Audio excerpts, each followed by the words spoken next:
माननीय सदस्य श्री उमेश भाई पटेल जी।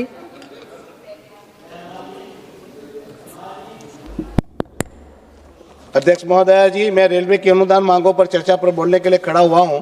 महोदया, हमारा क्षेत्र चारों ओर से औद्योगिक गतिविधियों का एक बड़ा सेंटर है। वापी, सिलवासा, दमन, बिलाड़ और वलसाड़ पूरा क्षेत्र देश के प्रमुख औद्योगिक कॉरिडोर में आता है। यहाँ उद्योगों में देश के लगभग हर राज्य से लाखों लाख प्रवासी मजदूर काम करने आए हैं जो यहाँ निवास करते हैं। इसके साथ साथ हमारा दमन और दीव अंतर्राष्ट्रीय स्तर के पर्यटन स्थल है। इस दृष्टि से भी ये अत्यंत महत्वपूर्ण है। इसलिए हमारे क्षेत्र में रेलवे कनेक्टिविटी और सुविधाओं का विस्तार केवल स्थानीय आवश्यकता नहीं बल्कि राष्ट्रीय आर्थिक गतिविधियों के लिए भी अत्यंत महत्वपूर्ण है। महोदया जी, रेलवे केवल पटरियों और ट्रेनों का नेटवर्क नहीं है, रेलवे भारत की विकास यात्रा का सबसे मजबूत इंजन है और हम ये चाहते हैं कि हमारा क्षेत्र भी इस विकास की यात्रा में सहभागी बने। महोदया जी, हमारा दीव छोटा किंतु एक अत्यंत महत्वपूर्ण पर्यटन स्थल है। अगर धरती पर कश्मीर को स्वर्ग माना जाता है तो हमारा दीव भी इस स्वर्ग से कम नहीं है, किंतु कनेक्टिविटी के अभाव के कारण यह खूबसूरत प्रदेश देश और विदेश के पर्यटकों से अछूता रह जाता है।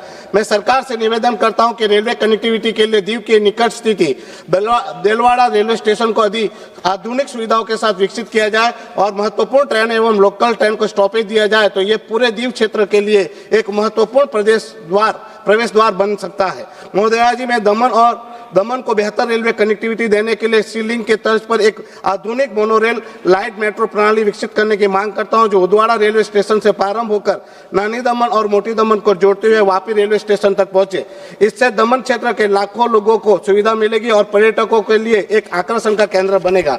यह योजना से पर्यटन के साथ साथ औद्योगिक गतिविधियों को भी अत्यंत बड़ी गति मिलेगी। माननीय रेल मंत्री जी, आपसे हमने व्यक्तिगत रूप से मुलाकात कर हमारे क्षेत्र के लगभग 10 महत्वपूर्ण ट्रेनों के ठहराव स्टॉपेज की मांग रखी थी। इन ट्रेनों के ठहराव की तकनीकी और यात्री संख्या के आधार पर फिजिबिलिटी भी उपलब्ध है। उन ट्रेनों के ठहराव सुनिश्चित करें एवं वापी रेलवे स्टेशन पर राजधानी एक्सप्रेस और दुरंतो एक्सप्रेस जैसी महत्वपूर्ण ट्रेनों का भी ठहराव दिया जाए। महोदया जी, वापी स्टेशन के नजदीकी प्रदेश आज देश के सबसे बड़े औद्योगिक केंद्रों में से एक है। यहाँ लाखों लाख उत्तर भारतीय मजदूर भी निवास करते हैं जो लाखों की संख्या में प्रतिदिन आवागमन करते हैं। उनकी ओर से मंत्री जी, मैं आपसे प्रार्थना करता हूं कि उनके लिए बांद्रा टू गाजीपुर ट्रेन जो अभी सप्ताह में केवल 2 दिन चलती है उसको प्रतिदिन चलाया जाए। गोरखपुर हम सफर को वैकेशन दरमियान प्रतिदिन चलाया जाए। वलसाड़ टू वाराणसी श्रमिक एक्सप्रेस अभी सप्ताह में केवल 1 दिन है, उसे कम से कम सप्ताह में 3 दिन चलाया जाए।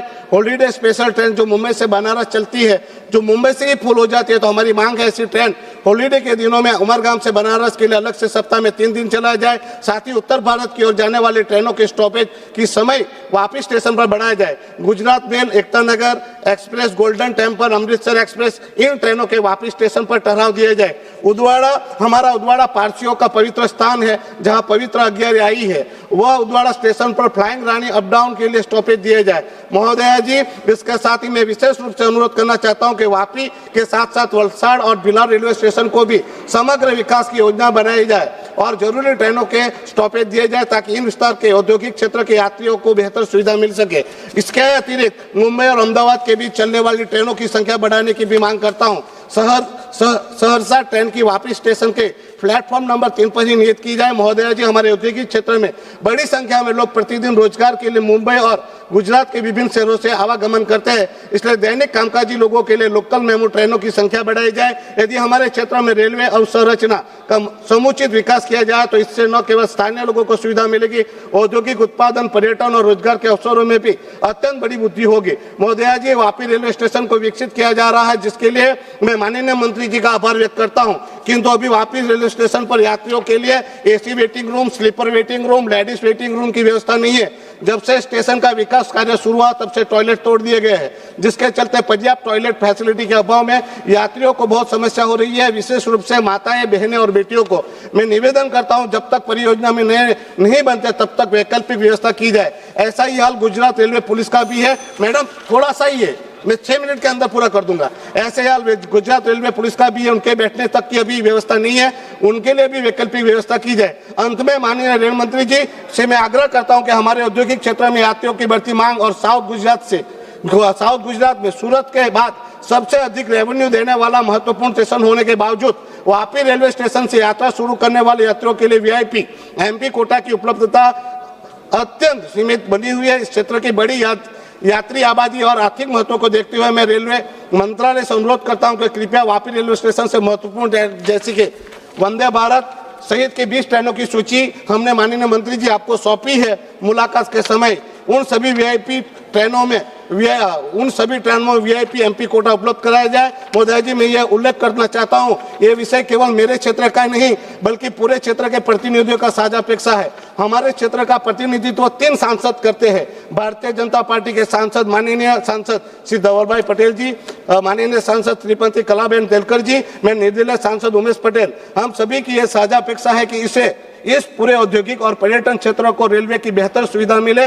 मुझे पूर्ण विश्वास है कि माननीय रेल मंत्री जी हमारे क्षेत्र से अवगत भी है, आप क्षेत्र में आए भी हैं और आपसे बेहतर कोई इस विषय को नहीं जान सकते, तो आप हमारी जनभावनाओं और आवश्यकताओं पर सकारात्मक विचार करेंगे और हमें उन सुविधाओं को उपलब्ध कराएंगे। धन्यवाद। माननीय सदस्य श्री अनिल फिरोजिया जी।